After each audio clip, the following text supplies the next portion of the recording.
রিকশা যাবে? কোথায় যাবেন? এই তো সামনে ভার্সিটির মোড়। ভার্সিটির মোড়, চলেন ওঠেন। আচ্ছা কত টাকা ভাড়া দিব? আরে ম্যাডাম, ভাড়ার কি আছে? আপনি ভার্সিটির স্টুডেন্ট, আর ভার্সিটির স্টুডেন্টদের জন্য আমার অটোতে সবসময় ডিসকাউন্ট আছে। আপনি চলেন তো ম্যাডাম, পড়েন।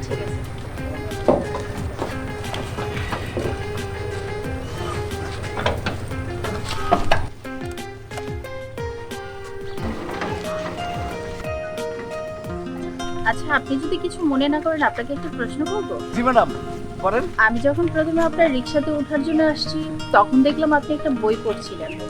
আপনি কি পড়াশোনা করেন? জি ম্যাডাম, আমি ঢাকা বিশ্ববিদ্যালয়ে রাষ্ট্রবিজ্ঞানের ফাইনাল ইয়ারে পড়ছি। কি বলছেন? আপনি ভার্সিটিতে পড়েন কিন্তু আপনি রিকশা চালাচ্ছেন যে? কেন ম্যাডাম, ভার্সিটি পড়ুয়া ছাত্রদের কি রিক্সা চালানো নিষেধ? না সেটা বলি নাই, তারপরেও কি করবো ম্যাডাম কোন, সেই ছোট্টকালে বাবা মারা গেছে, খুব অভাবে সংসার ছিল আমার। বাবা মারা যাওয়ার পরে গ্রামের বাড়িতে, মানুষের বাড়িতে বাড়িতে কাজ করতাম, কিন্তু বাবা যে স্বপ্ন দেখাই গেছে সেই স্বপ্নের জন্য আর পড়ালেখা ছাড়তে পারলাম না।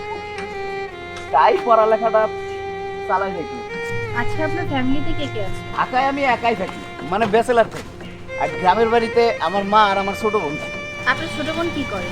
ও আর কি করবে, ও তো অনেক ছোট, এবার এসিসি দিবে।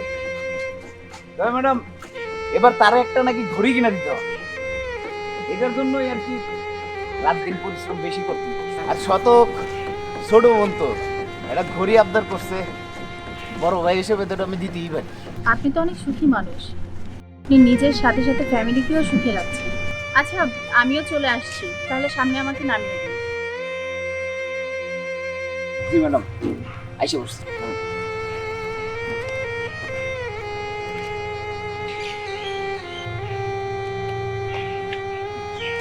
এই নিন, আপনি ভাড়াটা।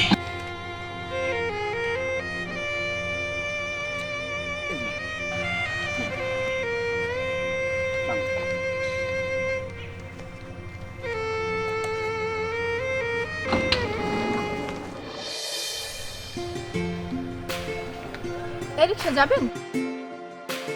আরে তুমি, আচ্ছা তুমি কি সবসময় এই রাস্তাতেই থাকো? কি করে বোঝাবো আমি যে প্রতিদিন তোমার জন্য এখানে ওয়েট করি? না, সবসময় থাকি না, মাঝে মাঝে আসি আর কি। আপনি বাসায় যাবেন? হ্যাঁ আমি বাসায় যাবো। চলুন আমি আপনাকে নামিয়ে দিচ্ছি। ঠিক আছে চলুন।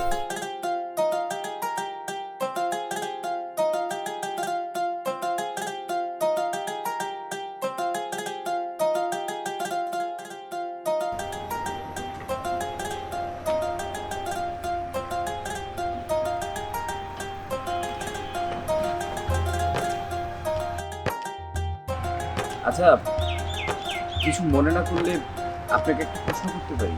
তুমি একটা কেন, তুমি হাজারটা প্রশ্ন করো। না মানে বলছিলাম, আমি প্রতিদিন দেখি আপনি ভার্সিটি থেকে ক্লাস শেষ করে সোজা বাসায় যান, মাঝখানে কারোর সাথে আড্ডাও দেন না বা কথাও বলেন না। আচ্ছা, আপনার কি কোনো বন্ধু নেই? এমনিতে আমার কোনো বন্ধু নেই, আর আমি কারোর সাথে কথা বলতে কমফোর্ট ফিল করি না। আচ্ছা আপনি কি করে জানলেন যে আমার কোনো বন্ধু নেই বা আমি আড্ডা দিই না? না মানে হয়েছে কি, আমি তো প্রতিদিন এই রাস্তা দিয়ে যাতায়াত করি, মানে ভার্সিটির সবাইকে দেখি আড্ডা দিতে বসে থাকতে, কিন্তু আপনাকে কখনো দেখিনি কারোর সাথে আড্ডা দিতে, তাই এমনি জিজ্ঞেস করলাম। আমার কারোর সাথে কথা বলতে ইচ্ছে করে না, তাছাড়া যারা আমার কাছের মানুষ আমি শুধু তাদের সাথেই কথা বলি। কিন্তু আপনার সাথে যেদিন আমার দেখা হয়েছে তারপর থেকে আপনার সাথে আমি কথা বলি, আপনার সাথে কথা বলতে আমার বেশ ভালোই লাগে। আপনার ভাড়াটা আমার লেট হয়ে যাচ্ছে, তাহলে আজকে আমি যাই।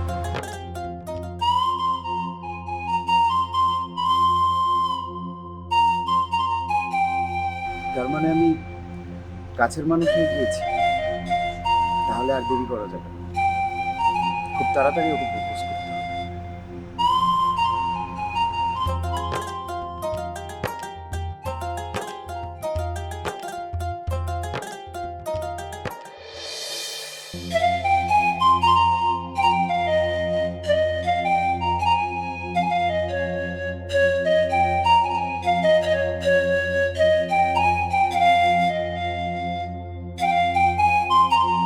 আচ্ছা চলো। আজকে আসতে এত লেট হলো যে? আসলে একটা নোট কপি করছিলাম, তাই আসতে একটু লেট হয়ে গেল। আচ্ছা, আমারও তো লেট হয়ে যাচ্ছে, চলো। কিন্তু আজকে আগে আমার কথা শুনতে হবে। তুমি তো প্রতিদিনই কথা বলো। আচ্ছা চলো, না হয় যেতে যেতে কথা বলবো আমরা। আমার কথা আগে শুনতে হবে। আচ্ছা ঠিক আছে, বলো কি বলবে। আমি তোমাকে অসম্ভব রকমের ভালোবাসি। তোমাকে ছাড়া এক মুহূর্ত চিন্তা করা আমার জন্য অসম্ভব।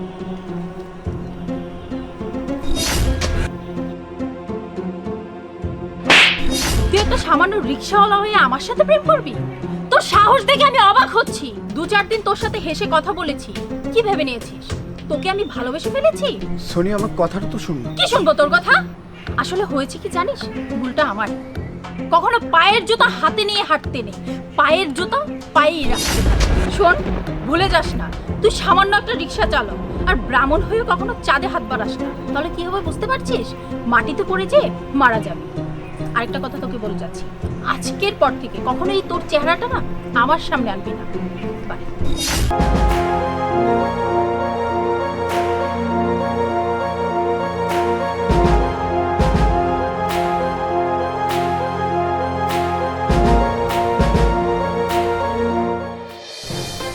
May I come in, sir? Sir, আমার ফাইলটা।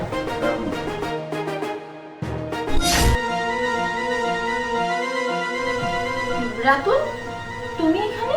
হ্যাঁ, আমি এখানে। আজকে দেখছি আকাশের চাঁদ একদম নেমে আমার অফিসে চলে এসেছে। আমি সারপ্রাইজড। তারপর বলো কেন এসেছো? তোমার সাথে সেদিন আমার ঝামেলাটা হওয়ার পর তার 1 বছর পর আমার বাবা মারা যায়। আর আমার যে ভাইয়া ছিল সব সম্পত্তি তার নামে লিখে নেয় আর আমাকে বাড়ি থেকে বের করে দেয়। তারপর থেকে খুব কষ্ট করে আমি আমার পড়াশোনাটা কমপ্লিট করেছি। এখন আমার জবটা খুব ইম্পর্টেন্ট। তোমার এই স্টোরিতে আমি একদমই ইমোশনাল হতে পারলাম না। কি জানি একটা কথা বলেছিলে তুমি, জুতো পায়ে দিয়ে তুমি জুতো হাতে নিতে নেই, এখন তাহলে পায়ের জুতো হাতে নিতে শিখে গিয়েছো। Good, very good. আরেকটা কি জানি কথা বলেছিলে, বামন হয়ে চাঁদে হাত বাড়াতে নেই, তাহলে পরে মরে যেতে পারে। কোথায় গেল সেই কথা? কোথায় গেল সেই তেজ, বড়লোকি ভাব? চলে গিয়েছে। আজকে চাকরির প্রয়োজন তোমার, বাবা মারা গিয়েছে, ভাই বাসা থেকে বের করে দিয়েছে, তুমি তো একদম আমার অবস্থানে চলে এসেছো। ধরো এখন যদি আমি তোমাকে চাকরিটা না দিই। প্লিজ, পার্সোনাল বিষয় নিয়ে তুমি আমার জবটা ক্যান্সেল করো না। যদি তোমার কাছে আমার ফাইলটা দেখে মনে হয় এই জবটার জন্য আমি যোগ্য, তাহলে তুমি আমাকে এই জবটা দিও। নিজের মতন আমাকে ভাবো। মিস সোনিয়া, আপনার কোয়ালিফিকেশন অনুযায়ী আপনি এই চাকরির জন্য একদম পারফেক্ট। আমি আপনাকে চাকরিটা দিচ্ছি, তবে আমার অফিসে নয়, আমাদের আরেকটা ব্রাঞ্চে। একটা কথা মনে রাখবেন, আল্লাহ যদি চায় ধনীকে গরিব আর গরিবকে ধনী করে দিতে পারে সেকেন্ডের মধ্যে। আরেকটা কথা, মানুষের কাজকে কখনো ছোট করবে না। মানুষের ব্যবহার, মানুষের ব্যক্তিত্বই মানুষের আসল পরিচয়। আর ম্যানেজারকে ফোন দিয়ে দিচ্ছি, তুমি কাল থেকে জয়েন করছো। Thank you sir, thank you so much.